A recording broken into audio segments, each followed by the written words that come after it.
What up, though? Hey, what's going on, bro? How you? A few things. Usually, when people start to speak in tongues, it's usually something that just happens spontaneously, right? Like if I decided right now that I wanted to start speaking in tongues, it usually doesn't work that way, right? Usually, something is done to bring this about, right? Perhaps maybe a person may undergo some form of ritualistic initiation, like baptism, for example, or perhaps maybe this is brought about through singing, right, or through praying rejoicefully. And by doing this, a link, communication is established, right, between the spirits or the angelic forces and the person. And so, what I'm saying is that by the time a person is speaking in tongues, they've already established communication. They've already established communion with the spirits or with the angelic forces. Also, speaking in tongues is a phenomena which is not deemed sacred through all of the various sects of Christianity. Like I know, I'm pretty sure speaking in tongues isn't deemed sacred in Catholicism. As a matter of fact, I think in Catholicism they would probably instead deem that as demonic. And if I'm not mistaken, I believe such is the same also with Seventh-day Adventist Christians. Also, speaking in tongues is a phenomena which isn't deemed sacred in Judaism, nor is it deemed sacred in Islam. But what is deemed sacred through all three of these religions is singing or praying rejoicefully. As a matter of fact, all three religions teach that the angels, all day and night in the heavens, all they do is sing, rejoice, and praise God's name. Let's talk about Enochian language or the Enochian angels.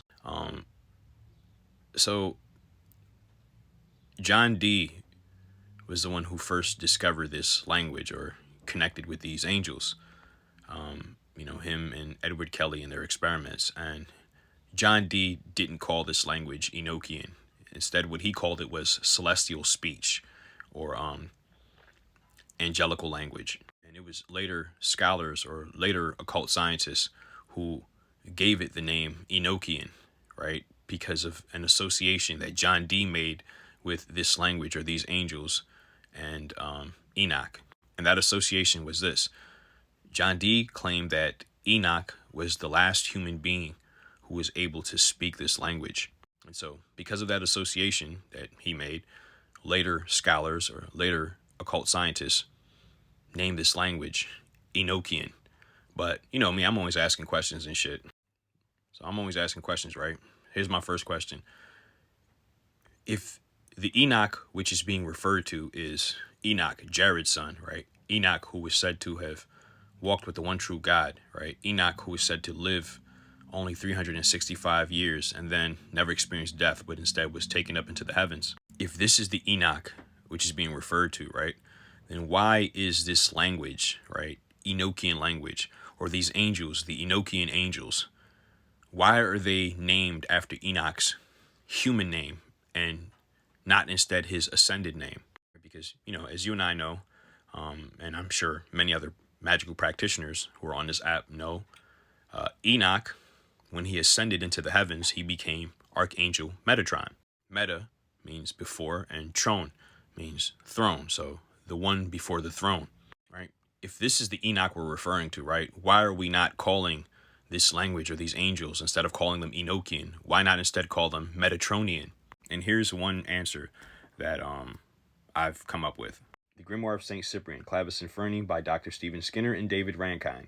The Kabbalistic scholar Gershom Scholem, I know I just butchered the pronunciation of his name, excuse me in advance, gives evidence to suggest that Metatron was originally the secret name of Michael, and that this tradition survived until the 4th century CE. The connection to Michael, whose name is used in the constraining triangle of the Goetia, hints at his role as a supreme angel for the constraint of demons, as does the Shem Hemforesh, reference in 3 Enoch 9, where Enoch Metatron says, I was enlarged and increased in size till I matched the world in length and breadth.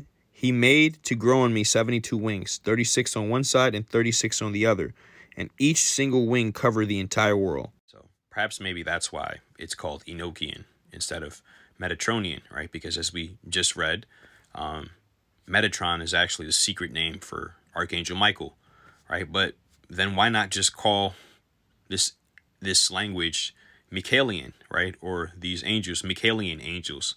I guess, Enochian sounds a lot better than Michaelian. It's a little like easier on the ears. Also,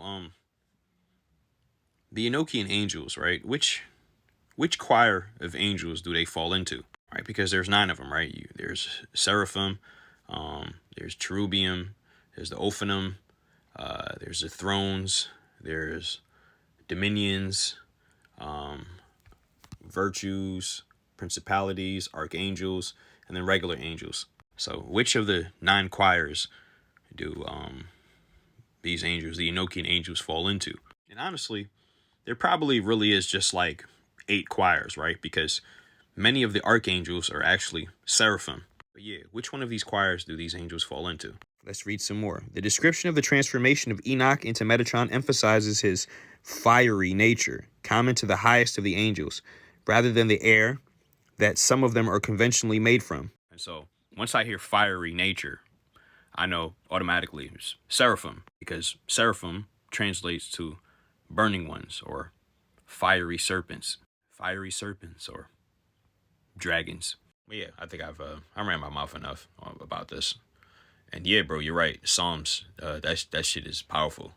Psalms work if you know how to work them. They work really well. Y'all be easy.